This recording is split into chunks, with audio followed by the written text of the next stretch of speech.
I got recruited there to undertake a PhD project. And after 3 months, I quit because I basically had seen under the hood of the car and realized all was not well. They'd spent £7 million on their training facility. And I looked around the department that I was recruited to head up, and I realized they were entirely run by students. And what I've just noticed in my time, it was almost like a reverse engineering process, like working with 17, 18-year-olds and thinking, man, I wish I got you at 16 because we could have eradicated a lot of these bad habits. The first is, what would strength and conditioning look like if it hadn't come out of the barbell sports or like powerlifting, weightlifting, bodybuilding? What would it look like? And I think it would look very different if it had come out of, say, gymnastics or calisthenics. We'd have a better understanding of leverage. We'd have a better understanding of body weight training. And the second thing is, if I was going to design a undergraduate sports science or SSC course, what would I do? And I think one of the things St Mary's did really well is they had training groups. So you actually got trained under a lecturer for a semester. So I think like the first semester we'd do gymnastics, calisthenics. Second semester we might do, say, bodybuilding. Third semester we might do powerlifting. Fourth semester we might do weightlifting. Fifth semester we might do kettlebell.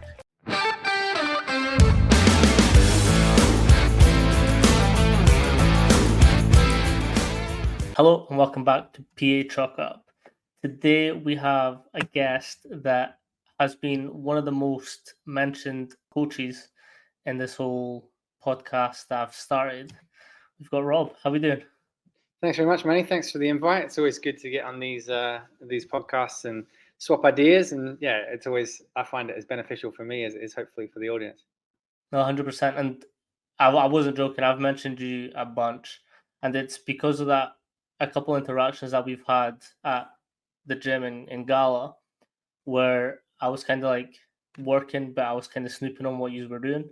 And to me, I found that super interesting because this was always the goal as a strength and conditioning coach. And from being able to like sort of pick your brain from our times there, I found that very valuable. But if you let us know who you are and how you got to where you are.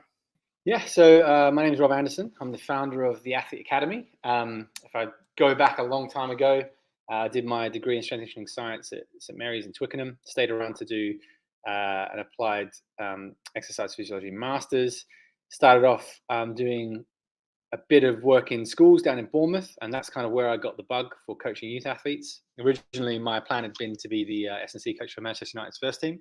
That was the trajectory I thought I was on. But I realized that youth athletes are pretty much across the board served pretty poorly by people who don't really know what they're doing. And as a result, it kind of has this negative knock-on impact across the whole athlete development spectrum. So got a bit more interested in that, started working for a few different organizations. So I've worked in schools, I've worked in clubs. Then that took me up to Scotland, where my parents are originally from. And I worked for Scottish Rugby for the last 5 years in their academy. So I ran 2 regions during that time. I started in the Borders in East Lothian as an assistant, moved to Caledonia as a lead, moved back to the Borders to take that program on as a lead. And during that time, I also oversaw the under 16s, 17s, and 18s national teams. So after 5 years at Scottish Rugby, I kind of realized that I'd hit a ceiling there because unfortunately, for better or worse, the way sport works is there is a hierarchy. And if you want to get paid or you want to improve your quality of life, ultimately you have to work with the first team or you have to work with senior level athletes because the pay packets and the sort of support just isn't there at the academy level. So as much as people like to talk about how they value long-term athlete development and how important academy is or how important grassroots is, ultimately the money doesn't back up what they say. So I kind of got to a point where it's like, I need to find my next challenge and find where I'm going to keep expanding. So that led me into the private sector to build the Athlete Academy, which I started during COVID with a grand total of 4 athletes. And we now have around 70 and we're expanding all the time. And I left Scottish Rugby 2 years ago to go full time in the business here. Nice. So how was that sort of process from learning all you can at university to then starting? When did you learn that, or how did you learn that teams and clubs aren't always interested in the long-term development in the right way? Sorry, then my internet cut out for a second there. So I got the middle and the end of that question. So you know, repeat it again. So through your university and then starting out with clubs, when did you sort of switch on to the idea that although long-term development is important, how or when did you learn that it's always not done the best way? I think it was looking back, it was obvious. What attracts people to the world of strength and conditioning tends to not be working with 14-year-olds. It tends to be the Super Bowl or the FA Cup final or seeing your favorite team on Sky Sports. It's the glamour and it's working at that end of the sport that 99% of people get drawn into strength and conditioning for. And if I think back to my degree, I think we had a grand total of maybe 2 lectures on youth athletic development in 3 years, right? So we didn't really get that much knowledge. But the more you dig into that, the more you realize that that in itself is completely insufficient to cover just about anything on youth athletic development, whether it's skeletal maturation, changing growth-related disorders, all that kind of stuff. So that was a big factor for me. If you look at the evidence, just the knowledge transfer at university wasn't there. And then when I started to go into organizations, I won't name the name of this particular professional football club, but they were a Category 1 football club. And I got recruited there to undertake a PhD project. And after 3 months, I quit because I basically had seen under the hood of the car and realized all was not well. They'd spent £7 million on their training facility. And I looked around the department that I was recruited to head up, and I realized they were entirely run by students. So I was a funded PhD researcher. The guy underneath me was funded to a master's bursary. The analyst was funded on a master's bursary. And I realized you don't actually want to pay people. You want to do it on the cheap. So you spent £7 million on this facility, and you're probably paying maximum 30 grand a year to staff it. That doesn't add up to me. And what I've just noticed in my time, I mean, it was almost like a reverse engineering process, like working with 17, 18-year-olds and thinking, man, I wish I got you at 16 because we could have eradicated a lot of these bad habits, and getting to 16 and thinking, man, I wish I got you at 14, until you eventually go, man, we need to get to the front of this queue, get these kids before they think they can squat 150, but it's really a quarter rep and it's caving in and it's horrendous, and set them on the right path. There's a quote I saw the other day.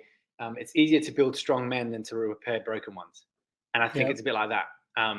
And so for me, I realized sport's basically upside down. All the resources, all the expertise, all the medical support funding is at the top level where there is a fraction of the population playing it. Meanwhile, at the bottom level, you have the most participants in terms of grassroots, but the least amount of expertise, funding, medical support, etc. That model just doesn't make sense. So what I'm trying to do is take basically the expertise, the coaching ability, the experience, and make that available at a grassroots level, because really that's where we can make the biggest impact possible. 100% agree. I love asking this question because I get a sense of where the coach is at, but I'm going to presume yours is going to be roughly the same as mine. How old do you think you have to be to start strength and conditioning? I think it probably depends what you like to call strength and conditioning. If it looks like 3 sets of 10 back squats on a written program, then, I don't know, 11, 12. But if you are smart enough to realize that you can hide this stuff, you can hide the broccoli in amongst the steak, then if you look at some of the programs out there, like I'm currently in the process of collaborating with Simon Brundish on a Super Movers for Rugby program. That's a fantastic physical literacy program. And that starts at like 5, 6. It's just we're not calling it squatting, we're not calling it pushing. You're just being Superman, or you're being Spider-Man or Thor. So if you're smart, really, this starts pretty much as soon as you start walking, because we're immediately under the force of gravity. If we sat on the couch and did nothing, our bones would waste away and we'd be really fragile. And we're seeing that a bit in society these days, due to the lack of old school play, I guess, of climbing trees and jumping around and all that kind of stuff. I think this echoes back for me to Rodri Lloyd, who I've heard speak a number of times and read his books, etc. And he kind of summed it up by saying, if you're old enough to play the sport, you're old enough to prepare to play the sport. I always go back to this example, and it's, how many times have you seen a kid jump, climb a tree, go down a slide, go up a pole, go down a pole? That's all strength and conditioning. That is living, manually handling your body to go up or go down, or even landing mechanics. You learn that. Yeah. Totally. I sometimes also go back as far as when you're straight out of the womb, controlling your neck. That's neck exercises. I love going back to the basics of, like, can you crawl? Can you do a back roll? Can you do a forward roll? Can you sort of hip come up on your hips and all that stuff. It's all, to me, that's all the same. It's all movement. Well, I mean, for me, fundamentally, the best start you can give any kid in the world of physicality is gymnastics. What age do they start training? Real young.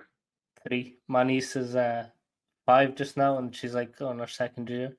Yeah. And she's just like, her strength is unreal. Like, I'll just like hold out my arms and she'll just like balance and like do little swings and stuff. I'm like, in terms of something that you said earlier as well, with how many classes you got at university, you got one more than me, but mine was mixed with older population as well. Yeah, I remember similar. So I got 2 for 1. Yeah. I think this is just a fundamental mismatch. Like, I've thought about this so many times. Like, there's 2 questions that kind of constantly roll around my head. The first is, what would strength and conditioning look like if it hadn't come out of the barbell sports or like powerlifting, weightlifting, and bodybuilding? What would it look like? And I think it would look very different if it had come out of, say, gymnastics or calisthenics. I think we wouldn't be as obsessed with implements. We'd have a better understanding of leverage. We'd have a better understanding of bodyweight training. And the second thing is, if I was going to design a undergraduate sports science or SSC course, what would I do? And I think one of the things St. Mary's did really well is they had training groups. So you actually got trained under a lecturer for a semester, right? And it culminated in a weightlifting competition. But I think I would do that every semester. And every semester we'd do a different modality. So I think like the first semester we'd do gymnastics, calisthenics. Second semester we might do say bodybuilding. Third semester we might do powerlifting. Fourth semester might do weightlifting. Fifth semester we might do so we're just exposing you to all these different things because probably you've already come with your bias. You've probably already come as a guy who went to the gym or someone. And so what I want to give you is a flavor of something you haven't been exposed to go, yeah, you can back squat if you want to, but do you know what? There's some real value in pistol squatting. And I bet you've probably not done a lot of that because it's not so good on Instagram. It's not so good for your ego. You can't do it with 150 kilos and your mates can give you the likes, but you probably get more benefit from that. Can you do a handstand? Okay, you can military press 60 kilos, but you can't hold your body weight upside down. So are you really strong? Like, there's so many things. I think we just have this fixed mindset that S&C is barbells, dumbbells, it's external load. I've trained a few gymnasts in my time. I've trained a trampolinist, and those guys are freakishly strong, and most of them have never touched a bar. So that tells me we're missing something. There's a lot of value in body weight. Yeah, 100%. Like that's the big question for me around. I'm experimenting a lot with calisthenics. If you look into the research that Alex Natira is doing, when he came out of Aspire, like when he's putting guys on force plates and quantifying single leg variations, whether it's a pistol squat or a skater squat. If you go back to what we said about Mike Boyle, I don't know if you remember 15 years ago, Mike Boyle saying the back squat's dead. Well, Alex Natira has the data to back him up now. Yeah. Basically, I mean, if you're not, for me, I wouldn't personally get all my kids back squatting if I didn't know that the next coach is probably going to make them do it. If I was in a high performance program, I'd probably be like, guys, we are going to pistol squat. We're going to get you really strong at pistol squats. We're going to get you really strong at single leg RDLs, hands. We're going to use all these different movements because actually they're the ones I think will get the most bang for our buck. I don't think it's back squatting. And I think as well as like the core control that you get from it. I know that's quite a taboo topic right now, but like if you can control your core, you can do a lot of things, especially like different types of sport. 100%. That's why like core for me is like the thing that I work on the most, and it's not just your anterior core, it's your posterior core as well for me. Like when I was at Washington, Coach AJ was like, guys, the pyramid of strength comes from your posterior. Like if you've not got a solid enough posterior chain, I don't know, you're going to have to fix a lot. Yeah, I just think I think you get a bit distracted. So because most athletes are beginner to intermediate strength trainers, you will get some performance benefit from back squatting a reasonable load or bench pressing a reasonable load. But the longer term you go, you realize, okay, is adding 20 kilos to my bench press, going from 120 to 140, really making a difference to my performance? Probably not, but it's costing me a lot of energy resources. I might be better off actually learning to do a handstand push-up because I'm going to get some rotator cuff activation, some like literally fingernails to toenails stability through my body. Like there's so many other benefits, but we're so obsessed by quantifying a bench press and going, often justifying our jobs as S&C coaches going, I made athlete X better because he went from 120 to 140. Okay, cool. But is that actually helping them that much? Like, yeah, I don't know. I think we have a quite one-dimensional view of strength. Mhm. So how do you sort of try and sway away from that with sort of the programs and the things that you have built from now?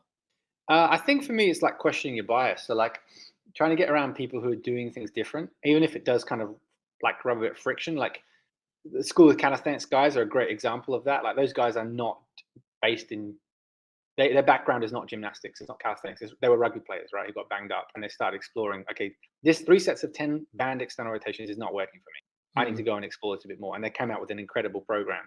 Um, I think it's starting to look outside and going, okay, is there a better way of doing this?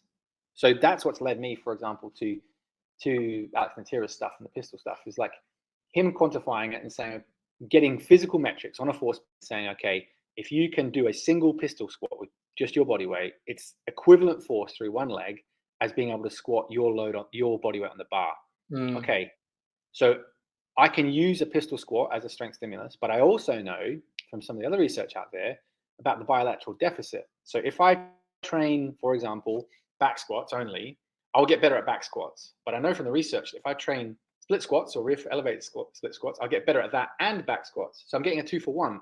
So why would I keep choosing the inefficient thing when I've got this more Mm. efficient thing just because the culture of our industry says, oh no, everyone's got a back squat and it's heresy if you don't.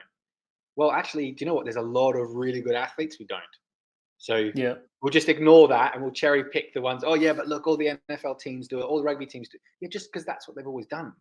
Like I know from speaking to coaches who worked at the top level, by the end of guys' rugby careers, most of them are not back squatting because they can't anymore, but they can Yep. still perform. So what does that tell you? Maybe it's not as critical as we think it is. Yeah.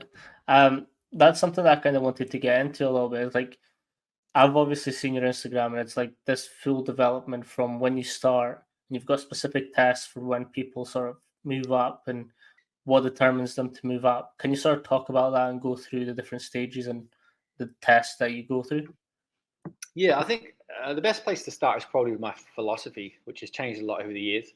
Um, so if I dig into this on a broader scale, I've kind of realized that actually what I really need to do at the beginning level is help athletes understand movement and give them a toolbox of skills. So in our fundamental phase of our program, I am not using intensity or volume as my movement, as my variable in programming. I'm using complexity. So for example, in level 1 of our program, our squat variation is a body weight squat to a bench. So it's unloaded and it's a partial range of motion. My second variation is then a full range of motion. So my variable here, I haven't changed your body weight. I haven't changed the speed of movement. I haven't given you extra. I've changed the complexity by increasing the range of motion. And I think this is a forgotten variable. People don't program complexity a lot. We get obsessed with intensity and volume, etc. So the way we start is week 1 we start with 3 sets of 6 reps. So the idea here is I'm purposely not giving you a high volume because I don't want junk reps. I want 6 of your best reps, and I want you to do that repeatedly because I want your brain to remember this. If I give you 15 reps, you might do 5 decent reps, 5 ropey reps, and 5 terrible reps. Now, which 5 does your brain know to remember? I'm not smart enough to know the answer to that question, but I know that I'm making your life harder at getting good technique by allowing you to do crappy movement. Mm-hmm. So we know that fatigue, speed, and intensity degrade movement quality. So let's steer away from that in this phase where movement quality is our primary objective. And essentially, what I'm trying to get you to do through these 12 levels is understand the movement pattern, not an exercise. Like you'll see loads of athletes who come to you and they know how to front squat, but you ask them to do an overhead squat, I haven't got a clue, never done it before. You ask them to do a goblet squat, never done it before. So actually, you don't know how to squat. You know an exercise. Mm-hmm. You know one version of that exercise. You don't actually understand squatting. So what I try to do is the way I think about it is a bit Franz Bosch-esque. Not that I'm smart enough to understand half of what he says, but you've got attractors and fluctuators. Yes, the fluctuators for us could be where we have the load in the squat. So it could be overhead and an overhead squat, anterior on a front squat, posterior on a back squat. It could be offset if I'm doing a kettlebell squat, but I'm only holding it one arm. So these are all things that change, but the things that are true of all these versions of squatting is, can you keep your heels on the ground? Can you keep your knees out and your chest up? If you manage that, for pretty much 90% of squats, you're going to be in a good place. So the way I think about this is, I'm giving you this challenge. Can you organize your body and space in this movement? And once you're competent at that, and we've given you a bit more practice, people might like to call it volume. I'm just giving you 2 more reps every week to see, can you practice this? I'm then going to come and I'm going to mess up with that movement pattern a little bit to see, can you now reorganize your body space again? So now, okay, we're increasing the range of motion. What does that feel like? Can you get yourself back to that model of squatting? Heels down, knees out, chest up. Okay. Yeah. What if we then load you in a zombie squat, overhead squat, back squat? So by the end of this progression, I guarantee that the athletes that come through that will squat better than someone who just learns the back squat, because they actually understand squatting. They don't just know how to do a back squat. They understand their body and space. Now they can then take that to any program in the world. And if they walk in and the coach is like, okay, we front squat in this program. Cool. I already know how to do that. Oh, no, we back squat. Cool. I know how to do that. No, we goblet squat. Cool. I know how to do that. But if I have just made myself look good on Instagram by getting you to squat 200, I've actually failed you, because when you turn up at campus, okay, we front squat. Oh, I've never done that before. Now you look pretty average, right? Because you're underprepared. So actually that whole foundations phase for us is setting the scene of everything to come. So I don't care about how much load we're using, except that it has to be a load that's going to help us get good quality movement. I care about the quality of the movement and the practice. That's what we're looking at. Once we come through that, then we sit our body weight strength assessment. And this is modified from the Australian Strength and Conditioning Association. People always get in contact with me and they're like, I heard you talk on a podcast. Where is this test? I can't find it. It's in one of Dan Baker's chapters in High Performance Training for Sport by David Joyce and Dan Lewandon. You see it there in a table. And it's comprised of, in that version, 6 movements. So it's chin-ups, push-ups, pistol squats left and right, a tall arm plank or a press-up plank, if you want to call it that, and twisting sit-ups. Now, I used that for a little bit. And one of the kind of things I came across was that there was some things that I could standardize better. So for example, in the test, it's like as many push-ups as you can do in 60 seconds. Now, you don't need to work with teenagers very long to figure out. You give them that challenge, you will actually end up punishing the person who's doing it well. Because if they're doing it with good control and full range, they'll get less reps than the guy who's banging out crappy reps, half range. So I'm like, right, I need to reverse that. So we made it hands-off press-ups, so it's standardized because everyone's chest starts and ends on the floor. And we did it to a metronome system. The speed standardized as well. So the most you can get is 30 reps, right? No one can get more or less, but you could get, no one can get more, but you can get less because you might fatigue at 10, for example. We removed the rotational sit-up because, again, very difficult to control across a group. Some people kept their feet on the ground. Some people didn't. Some people did a full rotation. Some people didn't. And then I was like, what is this really telling me anyway? It's not giving me that much useful information. So we took one test out and replaced it with 2, which is a side plank. So now I'm getting some information on your lateral bracing ability. It's also far easier to control and standardize. So same thing. So we're just working through that. So in the original version, I think you have to get 18 points to pass. In our version, you have to get 24, just because we've added in some tests. But basically, the guys sit this strength test at the end of those 12 levels, and if they pass, they graduate to the development phase. If they fail, we go back and we work on whatever it was. Usually 9 times out of 10 people will pass unless they've had a massive growth spurt or unless they've got some sort of injury. Or as often happens, which is people are slow learners, they were kind of taking shortcuts. They weren't maybe controlling the eccentric in their movements. And now they get to do the actual test and they realize, oh, I should have been doing that at the tempo Rob's been saying for the last 6 months. I told you so. Exactly. So then we move to the development phase, and now we are talking like real, in inverted commas, real strength conditioning, if you like. So the idea here is progressive overload in the form of either reps or load. So the way we program this, so during the foundation program, it's a chart on the wall. The guys are working through. It's color coded. I've stolen this from martial arts. So the idea is you start on a white belt, you end on a black belt. It used to be black and white. As soon as we put colors on it, suddenly the kids loved it. No different. Exactly the same content, same structure, same format, same numbers, just I color coded it. So they're like, oh, when am I going to be on the yellow level? Oh, well, if you're here, it'll take you 2 months, blah, blah, blah. So we move into the development program. Now their program is on Team Builder, which we've obviously spoken about. And this is where we give a bit more responsibility to the athlete. So now you're responsible for logging your weights, because I can't remember 70 kids back squat numbers. It ain't going to happen. Barely remember my own half the time. And we've basically, the format of programming here is we rotate between a unilateral and a bilateral version of the exercise. So for example, across 6 months, maybe we'll do a back squat 1 month, a pistol squat the next, a front squat the next month. You get the idea. Same thing with our hinge movement. It might be an RDL and a single leg RDL. So we're flip-flopping basically. And this is intentional because I'm actually wanting to slow you down, because every 15, 16-year-old boy under the sun wants to get to a specific number on their squat or their bench or whatever as soon as possible.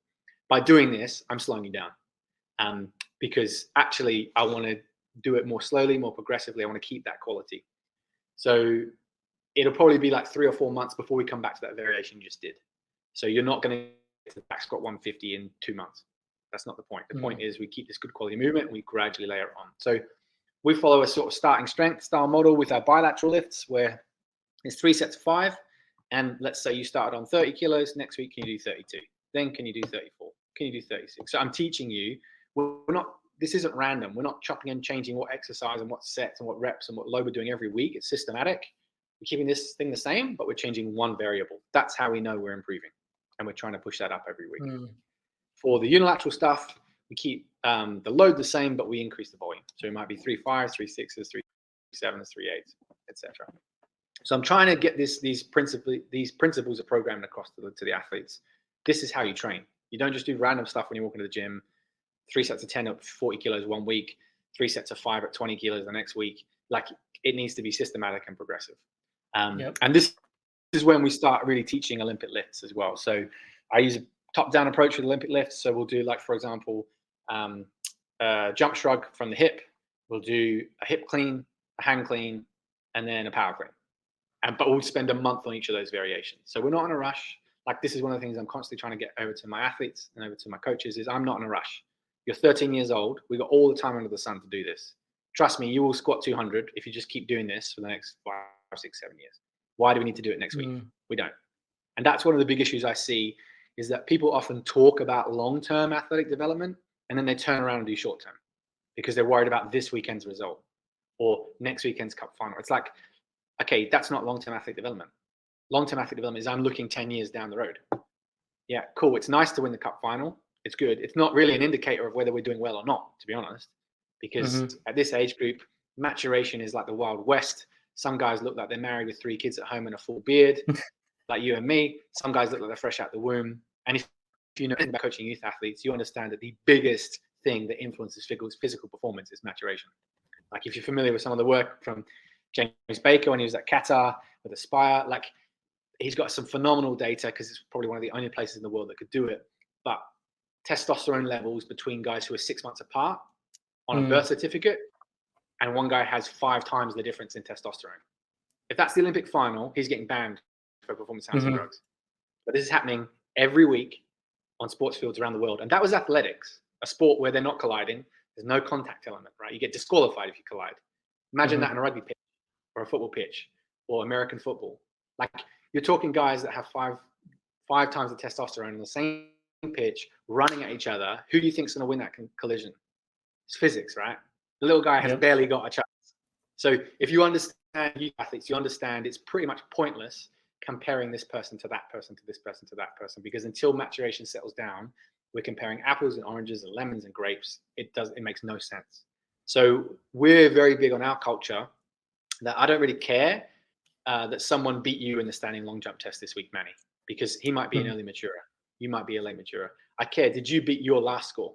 So it's about personal improvement and about just consistently trying to beat your old personal best. Because if we do that for 2, 3, 4, 5 years, I guarantee you'll be improving. But if you're so obsessed with beating that guy, okay, you might be beating that guy, but maybe he's rubbish. Who cares? Like, that external comparison actually doesn't help us. It hinders us at this age group. So we've got a big focus on that culture of personal improvement. So for example, yesterday, the guys were in doing their mid-thigh pulls. So we drip feed our testing within the session. So we take about 10 minutes. We have a battery of tests. So we'll do height and weight. So we get some data on their growth trajectories and PHV and what maturation status they are. We'll do a standing broad jump. We'll do a mid-thigh pull. We'll do an anterior trunk test, a lateral trunk test, and a counter movement jump. And then we'll go back to the start and we'll do it all again.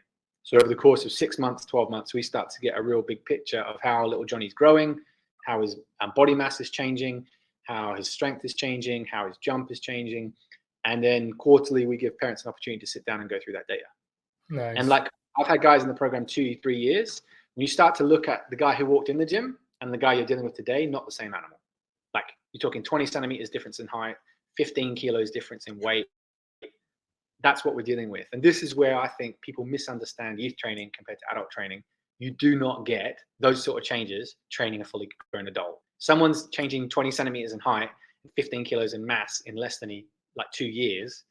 I don't know what they're taking as an adult. That only ever 100%. happens at this point in time. So that's where a fundamental difference is that people don't understand. You can't copy and paste this stuff down from training an adult because your coordination's changed, your levers have changed, your mass has changed, your speed and momentum have changed. Everything is changing all the time. Yeah, that's something that I wanted to get your input on, and I've sort of delved into this a little bit, but I want to get your take on it. How important is early S&C adaptation important for that growth spurt to come in? I think the way I look at it is a bit like this. I think it's the good analogy is like a car where we keep tinkering with the engine. Like if we left that car in a garage and we overhauled the engine and then tried to drive it in 12 months, it would be like completely different. You know, if we've taken out a little 1 liter engine and put in a big V8 and a 3 liter engine and stuck a spoiler on and pumped up the suspension. But if you were driving it every week, the adjustments would be more gradual and it wouldn't be such a dramatic shift. And I think that's what happens. If we start training early and we're getting exposed to these movements, it's like we're constantly recalibrating. Where's my body in space? Where are my arms? Where are my legs? Hand-eye coordination, your foot-eye coordination, your trunk control. So we set this foundation that we're kind of constantly coming back to, and it's not such a dramatic start. Whereas I've seen guys start in the middle of peak height velocity, they move like a bag of coat hangers, they're ridiculously tight, they can't hip hinge, it's all through their spine because this is the first time someone said, right, I want you to show me a hip hinge. Whereas if we start at 10 years old and we are hip hinging all the way, it's easy, right? So I think it's this kind of idea of people understanding their levers are changing, their mass is changing. Where they left their arms is not where they were 6 months ago. You know, they've got an extra couple of inches on the end of their hands. Their feet are now 2 or 3 inches bigger. They're put on 5 kilos. Like if me or you were to go through that, it would feel awkward. Yeah, it does feel awkward. That's what it looks like. That's why they call it adolescent awkwardness, right? Now, not everyone will get that, but then you also then have this compounding effect of growth and maturation injuries. Yeah, so we know as you go through PHV that if you listen to people like Sean Cumming, who's not only entertaining but a wealth of knowledge on the topic, we know that we mature basically from the furthest points away to the most central. So the easiest way to think about this is you'll notice kids' feet grow first. So these big, massive flipper feet. Then their shank of their shin and their femur grows, and then their torso grows. And the injuries follow that trajectory. So first, your risk factor is for severs, which is an irritation of the growth plate at the heel. Next, your risk factor is Osgood Schlatters, so irritation of the growth plate at the front of your tibia. Next, it's your hips and your lower back. So this follows this trajectory. So if athletes are going through this growth spurt and we are paying no attention to their training load and just running them ragged, we are giving them a growth-related injury. I think personally, and this is where people lean to, it's actually an overuse injury. And people might think of overuse injuries as tendinopathies and stuff. Essentially, if you are putting more work on a tissue than its capacity to tolerate it, it's an overuse injury, right? Because I've exceeded the capacity of that tissue. That's what these injuries are. I'm exceeding the capacity of the growth plate in my heel to deal with this big, strong Achilles tendon yanking on it all the time when I'm sprinting, jumping, landing, changing direction. I'm exceeding the capacity of my tibial growth plate with this big, strong patella tendon yanking on it all the time. It's an overuse injury, but the factor that's causing it is growth. Yeah. In terms of sort of you kind of touched on, and I previously spoke about it with Dave, it's that how do you sort of match these kids in a sport where you've got kids with testosterone that's well higher than the other ones? How do you sort of identify where each kid of yours is? Yeah, I mean, if you look at other sports, the more physical the sport, the more difficult it is. But even as I'm saying that, my thought is counteracting me, because you look at martial arts and boxing, it's done by weight categories, right? So in martial arts or boxing, you would never have a 100-kilo guy fighting a 50-kilo guy because it's obviously insane, right? Happens on a rugby pitch every week. I literally was an S&C coach for a team where the second row was twice the body weight of the scrum half. Thank God they're on the same team, and he wasn't running over it, right? So it literally happens every week on the rugby pitch. And I've seen some other data from elsewhere that was even worse than that. So in some sports, we kind of already inherently do this with like weight bandings, but that doesn't necessarily solve the problem. But if you look at forward-thinking organizations, they're all looking into biobanding, right? So like in the Nordic countries are doing it, the Germans are doing it, the Premier League are kind of dabbling with it now and then. But realistically, we only use chronological age groups because it's convenient, right? What date were you born on? Cool, you're with them. What date were you born on? You're with them. That doesn't tell me anything about you as an individual. A key thing that people get confused about, people just lump relative age effect and maturation together. And it's really important that people understand that the two are different constructs. So relative age effect, for those who don't know, is where you are born in relation to the start and end of the selection year. So if your selection year is January to December and you're born in January, February, or March, you're in the first quartile or Q1 of the selection year. If you were born in October, November, December, you'd be in Q4 of the selection year. And what you typically see in most sports is an overrepresentation of athletes born in Q1 and Q2 and less born in Q4. However, some really interesting research coming out. Basically, we know maturation isn't linear. So all the Q4 kids aren't maturing ahead of the Q2 kids and ahead of the Q3 and the Q4. You can be an early on time or late maturer. So you can be a Q4 kid who's an early maturer. You can be a Q1 kid who's a late maturer. So relative age effect is one phenomenon. A maturity bias is a separate phenomenon. And we have this maturity bias because maturation positively influences just about every physical metric you can think of: speed, power, momentum, high speed running, and GPS. So when I'm a talent scout for the local team and I go and watch an athlete play, I think, man, that kid's amazing. He's running through everyone. He's banging in loads of goals. Okay, that's because he's a biological 18-year-old playing with biological 14-year-olds. This isn't a fair competition, right? Biobanding sorts that out. So biobanding, for example, uses a number of different methods, but most traditionally Camas-Roche, which is an equation where we can figure out where people are in their growth trajectory. Are they pre-PHV, so typically below 85% predicted adult height? Are they circa PHV, 85 to 95?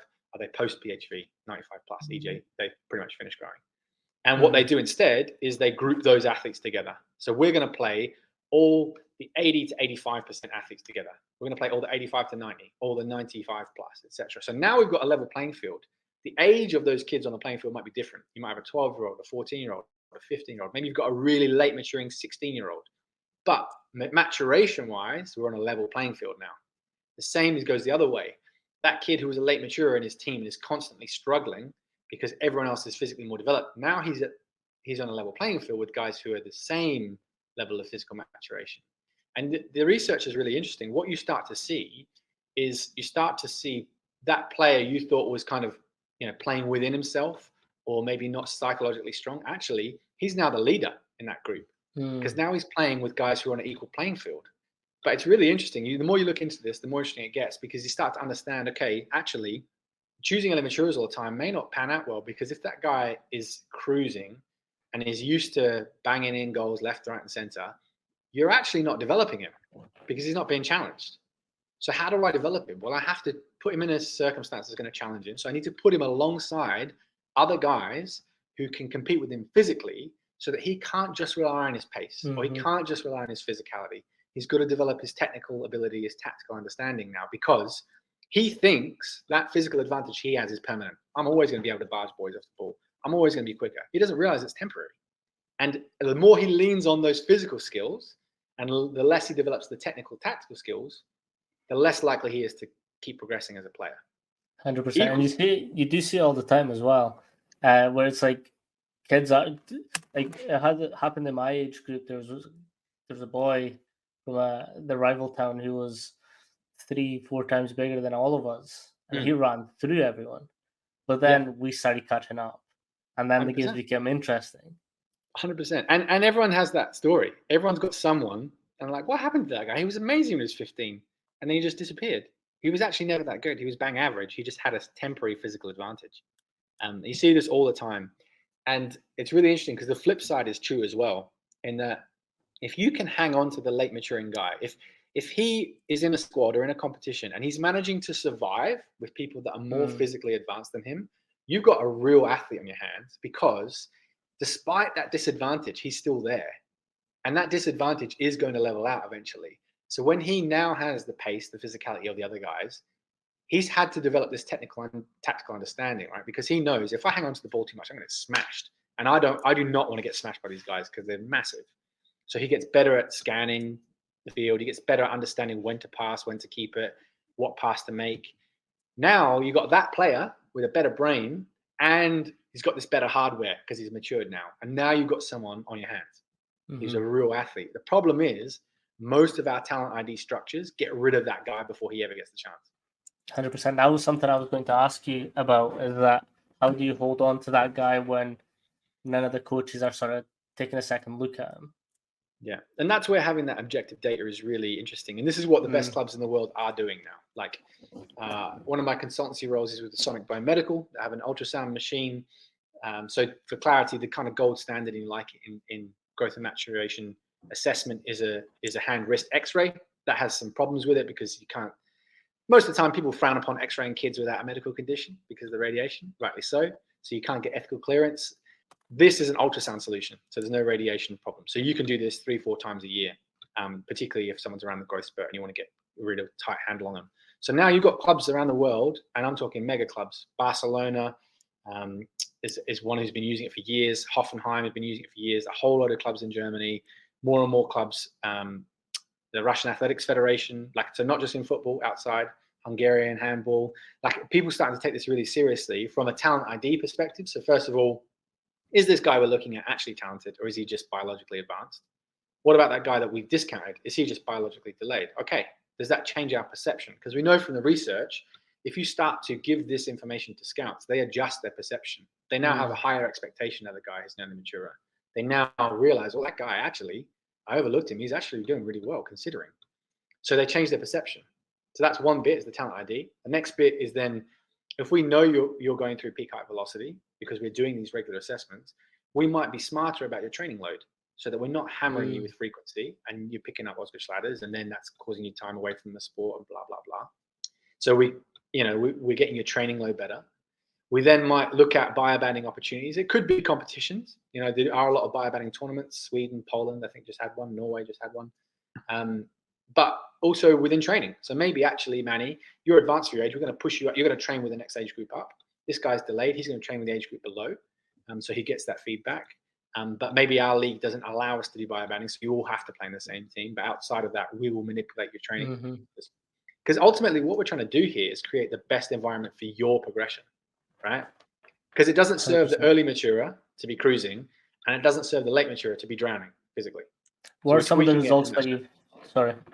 No, go for it. What are some of the results that you've seen by adjusting these sort of metrics? I've seen some crazy early maturers.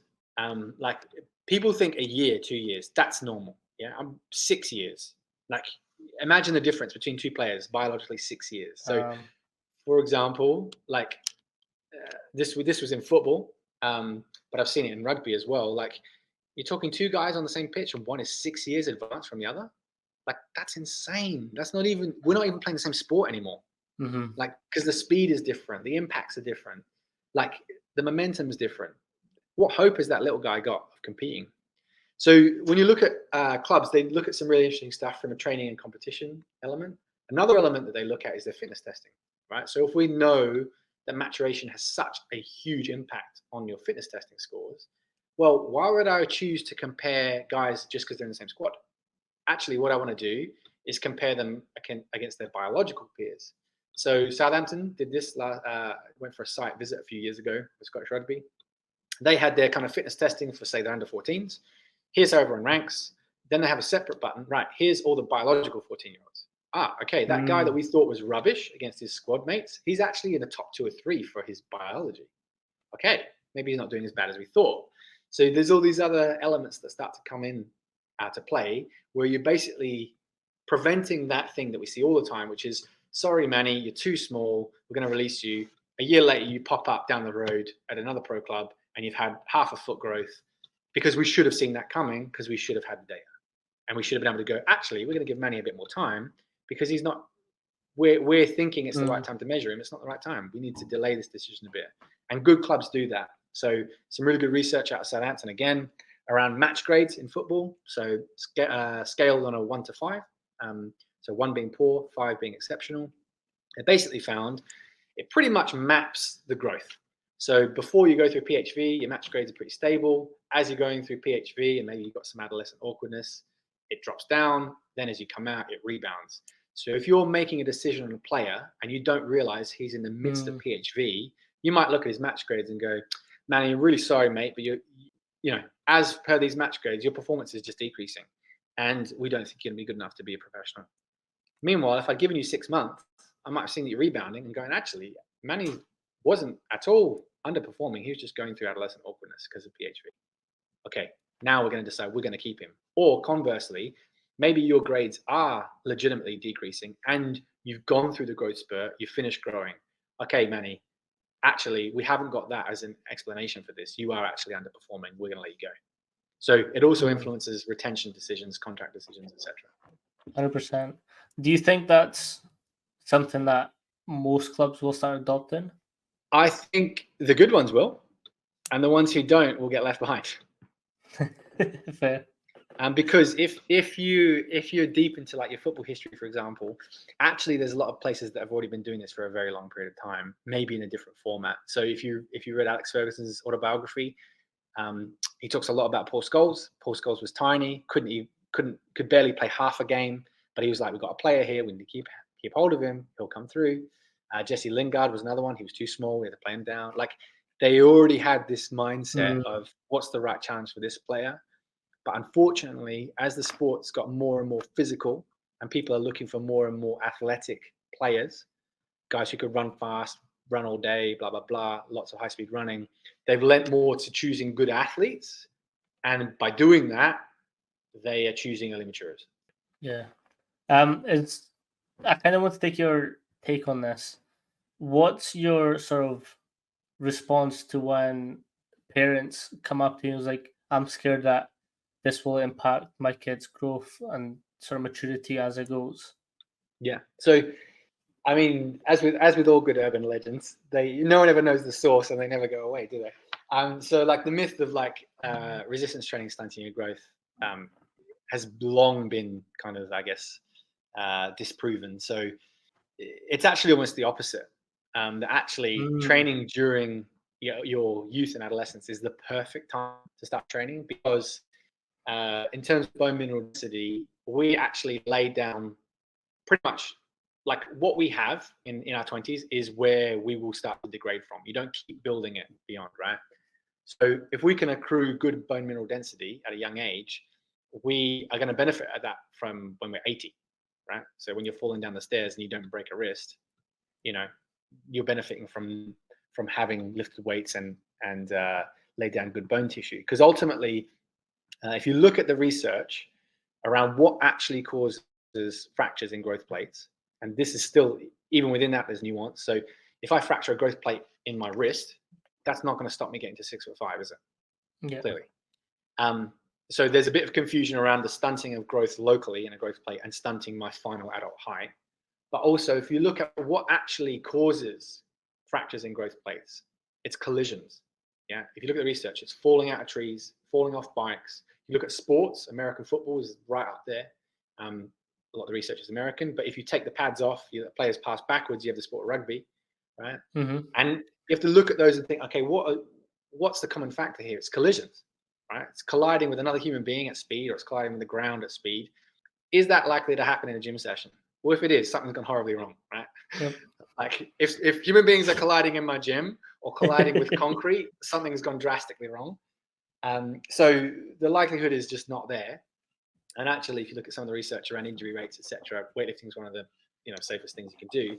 But if you just start to ask better questions, it starts to dig down to this. Like, for example, we take the sport of rugby. Okay, there's 30 players on a pitch. There's one referee. Okay, so my coaching ratio, if you want to call it that, is 1 to 30. In my gym, it's 2 to 8. Okay, so the coaching ratio is, can I control the speed of opposition players on a rugby pitch? No, I can't. Can I control the mass of an opposition rugby player? No, I can't. Therefore, I can't control the momentum, which is a key factor in the collision. I can only control my speed and to some degree, my body weight. I can definitely control that in the gym. I can control what load you're lifting. I can control how fast you're lifting it. I can control whether anyone else is coming into contact with you because they shouldn't be. So actually, it's a far safer environment. And some of the things we just subliminally accept to reflect this. So for example, if you went out and played rugby this weekend and you fractured a wrist, people would just go, nature of the sport. And it's like, that happens. If a kid came into my gym and fractured a wrist today, I would be like, what the hell has happened? So in 3 years 100%. of doing this, I've never had that happen. Never had anyone fracture a growth plate, never had anyone, privately, and on 15 years beyond that, never had this happen. So a lot of those fears are actually unfounded or misguided, and actually often it's the opposite that's true.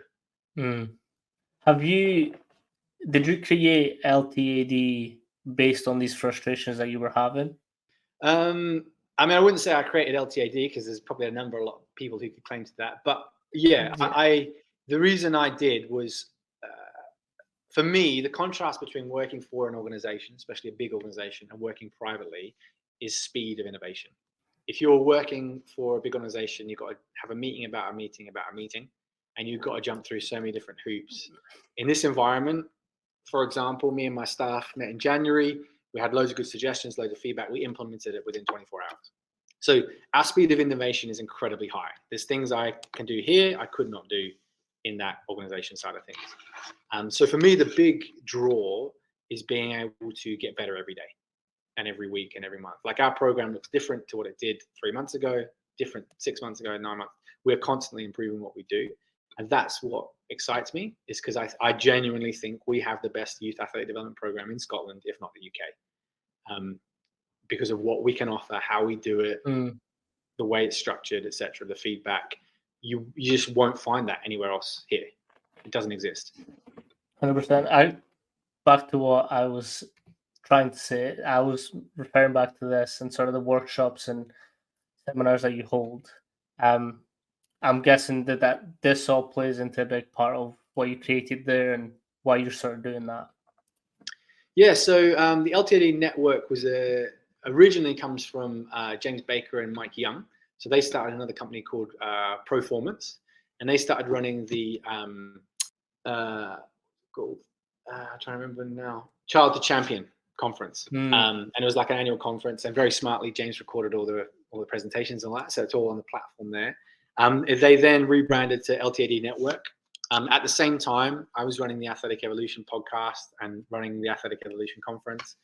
And they kind of approached me and were like, we want to start a podcast, but we don't have the time. And I was like, this is a no-brainer. Their organization is way bigger than mine. We're in the same space. We can combine forces and away we go. So that's kind of the affiliation with the LTD network. So they've got a fantastic online platform with like lectures from the best in the world.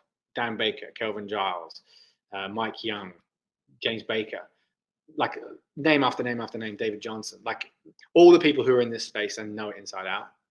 So they've got a membership to that. And then they also do an annual conference and workshops and all that kind of stuff. So a fantastic wealth of knowledge there on the LTD network site for sure. Yeah. Thank you so much for coming on, and I do appreciate all the time. Again, you've been someone that I've been sort of building up to speak to. Is there anything that you want to sort of link or shout out? Not a problem. It's a pleasure to be able to share. I think like that's pretty much my philosophy, is like we don't have any secrets. And the more we can spread good information, the more parents and coaches and athletes it benefits. So for me, it's important to do these kind of things, I think.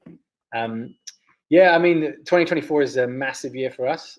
So we are launching quite a few different things. So we're going to be launching the Athlete Academy online. So an online version of our training program so that people anywhere around the world can join us, because we constantly got sort of requests for online coaching. And it was something that I was a bit hesitant to do, because I kind of always, it's still my preference that people should work, a youth athlete should work with a coach in person.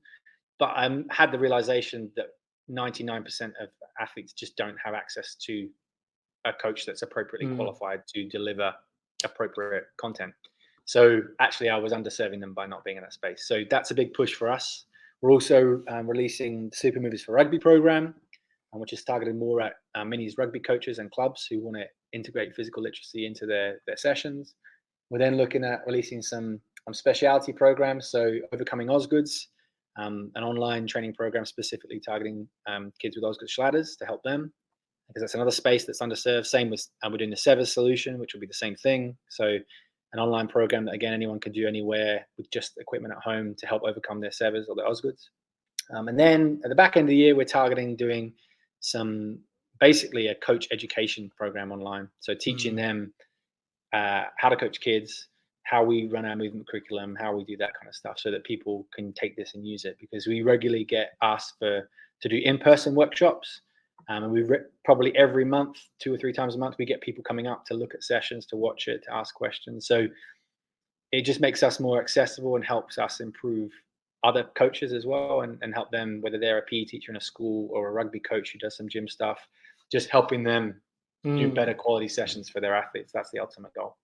100%. And that's kind of like why I started this podcast, is because I noticed that, and this was from my university days, is the university style of strength and conditioning sort of qualifications as it goes. You don't get taught what you get taught in the real world. Like, yours is more science-based, more controlled, more, this is what we like. I had perhaps just one lecture on program building, which is what high percentage of what we do. Coaching is the other think part. it's huge. Like, it's funny how many, like, some maybe it's a bit harsh, but sometimes I get emails from, like, obviously here in Scotland we have a 4-year degree, so I get emails from people in their 4th year saying, like, I'm trying to get some experience, and I'm like, I feel like saying to them, in some ways you should forget it. You've missed the boat. Like, if you're waiting until your 4th year to get experience, yes, you'll get a year of experience, but the guy who is going to get the job ahead of you in whatever job interview you go to is the guy who started getting experience in his 1st year, because he's got 4 years experience and you're going to have 1. So who do you think is going to get the job? Because you both got the same degree. So what's going to differentiate you? It's your real world experience. That's why. So a great example of that. So I've always valued experience over a piece of paper. So after I did my 1st year, it was NC College. It got me my level 2 gym instructor. That's how I got in contact with that gym in the Borders. So I took 2 years experience just working in the gym. Didn't forget about uni, but like put uni to the side. The 2 years experience, build up my rapport with clients, do programs, build up my experience. Then I did university. By the time I got to university, I already knew more than most of my peers. And then it just built up. Every year I continued to do experience, clubs, America, do all that stuff, because experience is ideally what gets you in the door. 100%. And the more varied the experience, the better. Like, I would say to people, you should be trying to get experience with different ages, different genders, different sports at different stages of the pathway. Like, in your 1st year, go and work in an academy. In your 2nd year, maybe go and work in the reserves. In your 3rd year, go and work with the first team, because then you're understanding what each little bit looks like. But also, actually, I like this. I like doing the first team. I didn't like the academy, or I liked the academy. I didn't do the first team, or I liked rugby. I didn't like football.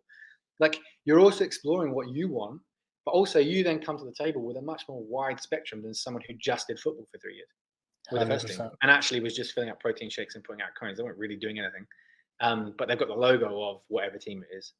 I've had that conversation just this week. Someone reaching out saying to me, I've been working with X professional team, but actually in reality, it's not that useful experience. It's a good logo, but I haven't done anything. Yeah, and I think that's huge. And people just don't see that. And as an employer, like, I've employed people and I've had people in interviews because I'm like, this guy's experience is really interesting. I want to ask him about that. I want to ask him about this. And you think, man, if he can work in that environment and this environment, they're all very different. Maybe he's quite adaptable. I want to see what he's like in real life. Like, that will, the more you stand out, the better, because at the end of the day, the degree is just a checkbox on the application. Right, he's got a degree. Cool. What next? What experience has he got? Has he got the minimum experience? No, he doesn't. Okay, next.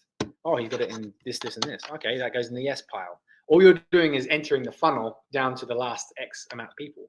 The fact you've got a degree is just a yes or no thing. Whether your degree is from Abbottay or St. Mary's or whatever really doesn't make that much of a difference. 100%. That's something that Coach Mac was big, Coach Ron McKeefery was big on, is that he's trying to find every reason to take you off the yes pile. Yeah. So how many reasons can you give them to not take you off? That's what is important here. Yeah. And do you know what is the last time I recruited for Scottish Rugby, this guy went straight in the bin. I didn't even read it. It was a cover letter that was literally one paragraph, the entire A4. Like, here's a first tip: get the person's name right. So use the right name. Oh, If you don't, just say dear sir, madam, whoever, blah blah blah. But don't use the wrong name for starters, because that's obviously not attention to detail, is it? So you're going in the no pile. But one solid, like, do you honestly think I'm going to read your essay that you haven't bothered to format and paragraph? No, that's going in the no pile. Like stuff like that. Yeah, it's basics, really. You know, if you want to get your foot in the 100%. door, it's basics. 100%. No, thank you so much for coming on. Not a problem, man. Hopefully, it's been a pleasure. Thank you. I do like this is what I love is like getting coaches on that have been doing it and I know are doing it in the right way, and so again them to come on and talk about what we can do better, essentially. Yeah. Well, as you said, it's the difference between. I think it's Tim Ferriss, or maybe it's the Book of Titan. Was it? Yeah, his book around Titans or Tribe of Mentors. There's a great quote in it. And it said, "In theory, there's no difference between theory and practice, but in practice, there is." And I think that's really 100%. 100%. Because I've had some situations where biometrically all the kids were in tip-top shape, but they had the fallout with my family member the night before. That's a big impact. Yeah. Although he's physically fit to go, mentally he's just not there. He's checked out. He's not there. What should I do as a coach for that? Do I give him the same program, the same very hard session that I've planned? No point. Yeah.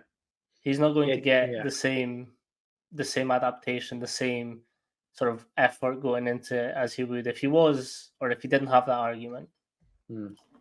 Yeah, you don't learn that crunching numbers on a spreadsheet. Like, at the end of the day, we're in a people business, and I think people forget that. Like, human beings are irrational. Yeah, and learning to deal with irrational organisms is difficult. It's complex, and it requires real time in the trenches. Like, I think sometimes you get so obsessed with writing the perfect program, and I know this for a fact. Like, I've been in this environment. Like, you could write the perfect program, but if I hate you, I ain't gonna do it. Or if I think Manny's a knob, like, although he's written this program and it could be the perfect program for me, I internally have resistance to you because me and you do not get along. So either I'm going to do it and I'm going to half-ass it, or I'm not going to do it. And it's nothing to do with the program. Program was great. It's you and me and our interpersonal connection. So actually, that's a huge factor that you're not going to get sat behind a spreadsheet. You're not going to get crunching GPS. It's real world soft skills, working with people and learning, oh, actually, I screwed that up. I went a bit harder in there. Or actually, this guy is personality types. He needs a pat on the back. He needs a boot up the backside. In a squad of 20 players, you'll have different personality types. And you almost need to be a bit of a psychopath, chopping and changing your personality to match the person in front of you. Another thing that I always talk about on this podcast is conscious coaching. And that's what you've sort of just mentioned. And it's like, when do you give a nice sandwich or when do you give a shit sandwich to someone? And I always, the first thing I always do is fist bump or like a little dap, and then I'll ask, how did you eat? Did you eat much? Did you sleep well? How are you feeling? How are you? That's like the first couple seconds of our session. That's how we spend it. We just talk about your day. And then that builds me that mental picture of where you are. Because I'm not going to be an asshole to someone that's had a shit day. That doesn't do me separate. And it's exactly what you said. It's like, you could build the best program, but you could get resistance. And that's why the private sector is so important. Because you're relying on their money. You're not getting paid by a team that's giving you the power to tell them what to do. And it's a really easy way to make yourself look like a massive dick is to jump on someone because they were late. And then when you actually take the time to say, why were you late? They say, oh, my granny died. Now you feel like a terrible human being, right? And you could have had that information right at the beginning if you just took him aside and said, hey, Manny, like, I've seen you coming late. Is everything okay? 100%. Without knowing the situation, now I make myself look bad. 100%.